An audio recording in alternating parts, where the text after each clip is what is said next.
Thanks for joining us at Right On Replicas, where we're proud to bring you the best scale model kit reviews on the planet. This review is brought to you in part by Rogers Hobby Center in Saginaw, Michigan, where the fun begins.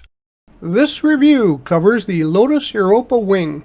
It's a 1/24 scale kit by Yodel Models, number YPM-11. Now, I could also have called this review How to Save a Wing, because it was basically a rescue kit. Now, the Europa was a two-seat mid-engine sports coupe built by Lotus from 66 to 75. And by the 1960s, the middle of that decade, the mid-engine Grand Prix cars were common, but the Europa was cutting-edge technology for a road car. A little over 9,000 of the Europas were made, and the wing was a racing variation. Now, Yodel Models is no longer in business, but you can still find their kits at online auctions, which is where I found this one. And these kits were designed more as motorized toys, as many of the early Japanese kits were, and it sacrifices some detail for strength, but the wheels and the body are nicely done, and it has 40 pieces molded in white, clear, light gray, with vinyl tires and water slide decals, although my sample did not have any decals. Oh, say, that's Newt, the program director, tapping on the glass. Looks like he's got a question. What's your question, Newt? So why is it called the wing, anyways? Well, you see that little flap in the back there on the trunk? Well, that's an airfoil. We call them spoilers nowadays, but back in the early days, they were to provide downforce for the race cars when they hit high speed, and they called those the rear wing. So that's why they call this one the wing. So how much would a vintage kit like this cost? Well, you can only find these on the online auctions and in hobby shops, but prices, vary widely. However, one of this vintage and scarcity probably go for about $60 to $75 nowadays. Here's the body of the kit, and it's pretty nicely molded in white styrene, and the proportions are pretty good. Pretty nice detail for a kit of this vintage. And also the layout of the parts here, there's about 40 pieces, and they're as you can see, pretty simple for the interior and chassis, but the wheels and the body are pretty nice. We'll be using liquid cement for most construction, some white glue for the windows, and there were no decals with the kit, so I had to dip into my stash and get some of the spares decals out to recreate a British racing car.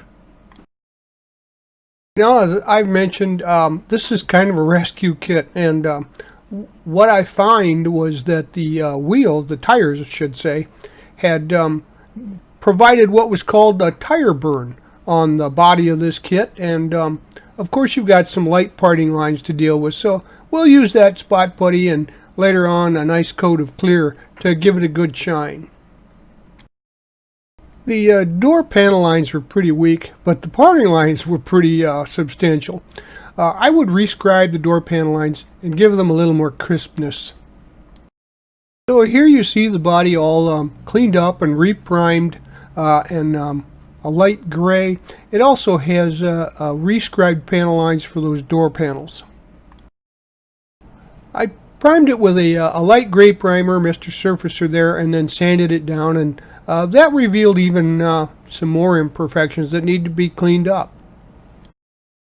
And now, I had some medium green paint, but I wanted it to look very dark, like a British racing green does, so I gave it an overall coat of black Mr. Surfacer Primer 2.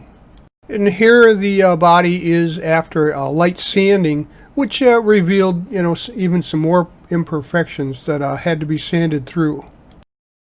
Next, we'll give the body a couple of coats of that British racing green, and as you can see, here's the first light coat of that, medium coat I should say, and then a second light coat to give it a little more depth to that green hue. Now, this is TCP paints, and this is the racing green, and it looked pretty good. So using some Tamiya masking tape, I simulated a GT stripe on the car, It looks pretty simple, but it took me a number of attempts to make sure that the three segments lined up properly because of the compound curves on the body. So with the first stripe as a guide, I masked the outer edges of the tape stripe on both sides to give me a stripe down the middle where I wanted it. Then I removed the original center stripe. But because the paint was so thin at that point, it actually also removed some of the paint. So I feather edged the missing paint there so that it was a nice smooth taper, and then I painted it with a black primer, and then I also then added an Alclad 2 pale gold right over the top, and then removed the masks after it was dry for my stripe. And here's some of the usual building caveats. Test your clear coats and your primers and your colors to make sure there's no reaction. Here the clear coat is showing very nicely. That's a urethane resin coat. And also just remember, you got to remove paint and any plating if it's on your parts before you glue them together. The model with the stripe now given a couple of coats of clear overcoat. Next, the lower black trim was painted after masking off the body. The paint scheme was kind of understated, but you'd expect that from a British color scheme anyway. But don't be dismayed. We're going to add some splashes of color and some numbers to this vehicle, and it was sanded smooth again, and then the decals were applied. And since the original decals were gone, these are the improvised kit with some numbers from a Tamiya kit and red inserts from an Edward plane, and pretty much just put this all together so that it had a good British racing motif look to it. Finally, the couple more wet coats of the clear resin spray, and that'll seal the decals into place. With the main problems that were inherent with this kit sample, the body damage, etc., and lack of decals solved, now the rest of the model went together pretty quickly. You see here the interior with a light gray primer, and I primed all the remaining parts to the kit as well at the same time. I wanted to carry through that nice gold stripe with some of the other appointments to the car, so I added some accent to these pieces with a little pale gold color. Next, I spray painted the interior with that racing green color over the gray primer, and I wanted it to be the same color scheme but with a little bit of variation. I sprayed the bumpers with some Alclad 2 chrome paint. The chassis is very simple but also very rugged. I sprayed it with some Tamiya NATO black. The window surrounds and the trim around the vents and grills were all painted with semi-gloss and flat black colors. Here you see the flat black engine grills in the back. You may have to do a little bit of filing and sanding here for a good fit. The fit of the rear grill there, it's not real well, but it doesn't look too bad. Now here you see the dashboard. We're going to start to detail that with some racing green, and then the console got painted with a little chrome paint. And notice that the steering mask there goes between the two large gauge dials, and that makes this an export model because both the Japanese and the British drive on the other side, have the wheel on the other side, and they drive on the left side of the road. So there were a few of these Lotus Europas exported to the U.S. So here the steering wheel's added. I picked out some of the gauges there with a little red for flare and some chrome for the spokes and a flat black wheel. Again, we'll see that most subtle British influence here with flat black inserts for the seats, but of course there's not much contrast, so they're hard to pick out here. The paint from the mating surfaces and add the dashboard into place in the interior. So here you see the window blank, and This is old style molding. This is pretty thick, and bouncing around in the model kit, they used to just throw these in with the parts and the tires and let them roll around there, and they've gotten pretty scratched up. I tried to polish it out, as you can see here, but you get what you get. The wheels assemble easily. They just slip over, and once again, I painted those gold to match the stripe, and also a little bit of red detailing there to match the pipping secondary stripe.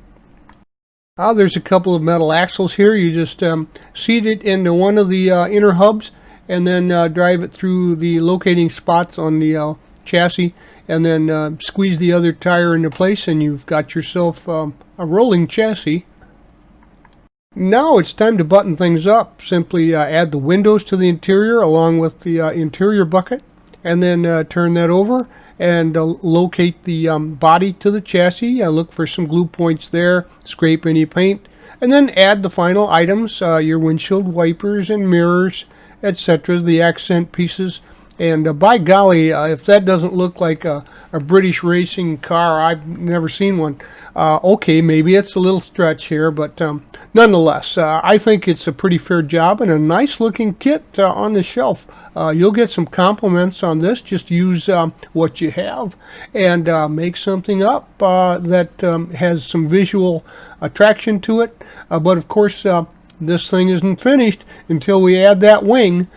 So I went ahead, finished the wing, and then I actually like the car without it, but I placed it into position there with an offset stripe for visual contrast, and there you have it. Your model is done. Oh, if you like what you see and you like a challenge, go ahead and find one of these older kits. If it's a nice subject that you find interesting, put it together and put it on your shelf. Well, we hope you like this step-by-step premium scale model kit review, and so that you don't miss any more, please subscribe to our YouTube channel. You can do that by clicking on the icon in the lower right of any of our reviews, or you can find us on Facebook or at our website, rightonreplicas.com. Thanks.